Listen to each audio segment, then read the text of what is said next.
আবেগ ও ভালোবাসা দিয়ে সংসার চলে না, বাস্তবতা বড়ই কঠিন। হ্যালো এভরিওয়ান, আসসালামু আলাইকুম সবাইকে। তো যারা আমার ভিডিওটি দেখছেন, তো আশা করি আপনারা সকলে ভালো আছেন, সুস্থ আছেন। আলহামদুলিল্লাহ, আল্লাহর রহমতে এবং আপনাদের ভালোবাসায় আমিও ভালো আছি। তো আজকে শুরু করছি নতুন আরও একটি ভিডিও। তো আশা করি পুরো ভিডিও জুড়ে আমার সঙ্গে থাকবেন। তো আজকে রান্না করব আমাদের উত্তরবঙ্গের ঐতিহ্যবাহী আলুঘাটি। তো আলুঘাটিটা অনেকে অনেকভাবে খায়। তো কেউ খায় মাছ দিয়ে, কেউ মাংস দিয়ে, আবার কেউ ডিম দিয়ে। তো আজকে মাছ মাংস দিয়ে রান্না করব না, তো আজকে রান্না করব ডিম দিয়ে। তো এদিকে গ্যাসের মধ্যে আমি আলুটা সিদ্ধ করতে দিছি, আর এদিকে ভাতটাও বসাই দিছি। তো দুদিকে দুইটা বসাই দিয়ে চলে আসছি। তো আজ কিছু ঢেঁড়সও ভাজি করব। তো ঢেঁড়সটা কাটতে বসে গেছি আমি। তো এদিকে আমার ঢেঁড়সটা কাটা শেষ হয়ে গেছে, আর আলুটাও সিদ্ধ হয়ে গেছে। তাই আমি চলে যাচ্ছি আলুটা সেলার জন্যে। তো এখন যেহেতু সাজনার সিজন চলে গেছে, তারপরও ফ্রিজে কিছু সাজনা ছিল। তো আজকে সাজনা দিয়ে ডিম দিয়ে আলুর একটা ঝোল বানাবো বা আলু ঘাটি। তো প্রথমে আগে আমি ঢেঁড়সটা ভেজে নেব। তো ঢেঁড়সটা ভেজে নেওয়ার পর তারপর আমি আলু ঘাটিটা বসাই দিব।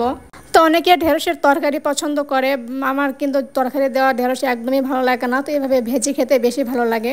তো এদিকে আমার ঢেঁড়সটা ভাজা হয়ে গেছে, আর এখন আমি চলে আসছি আবার তেলানি করতে। আলুর ঘাটিটা তেলানি করে রান্না করবো আর কি। তো তেলানির মধ্যে সব ধরনের মশলা দিয়ে ভালো করে কষাই নেব। তো সব ধরনের সব কিছু রান্না করার আগে ভালো করে মশলাটা কষিয়ে নিতে হয়, তাহলে রান্নাটা খেতে আর বেশি স্বাদ হয়। আর এই আমার চুলার অবস্থা দেখে কেউ বাজে মন্তব্য করবেন না, কারণ প্রচুর কাজে ব্যস্ততা, তার জন্য চুলা পাটটাও ঠিক মতো পরিষ্কার করা হচ্ছে না। তো আজকে রান্নাবান্না শেষ করে তো চুলা পাটটা একটু পরিষ্কার করবো, লেপে পুষে একটু পরিষ্কার করতে হবে। তো প্রতিদিন দিনে দুইবার এভাবে রান্না করতে, তো একটা দুইটা রান্না না, প্রচুর রান্না করতে হয়। তো তার জন্য চুলার এই অবস্থা হয়ে যায়। তো যাই হোক, তো তেলানির মধ্যে তো আলুটা দিয়ে দিলাম। তো আলুটা এখন একটু ভালো করে কষিয়ে নিব।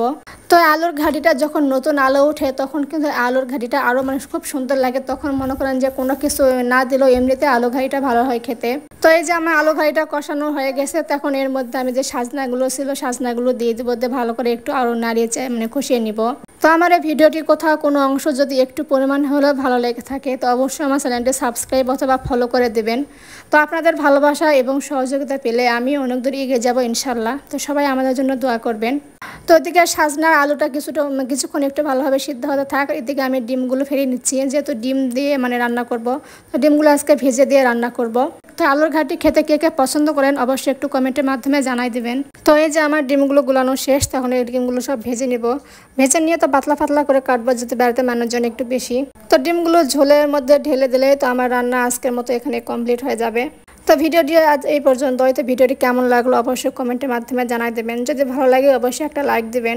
তো আপনাদের একটা লাইক আমার পরবর্তী ভিডিও বানানো অনুপ্রেরণা দেবে। তো পরবর্তী ভিডিও দেখার আমন্ত্রণ রইল। তো সবাই ভালো থাকবেন, সুস্থ থাকবেন, নিরাপদে থাকবেন। তো সবাইকে আল্লাহ হাফেজ।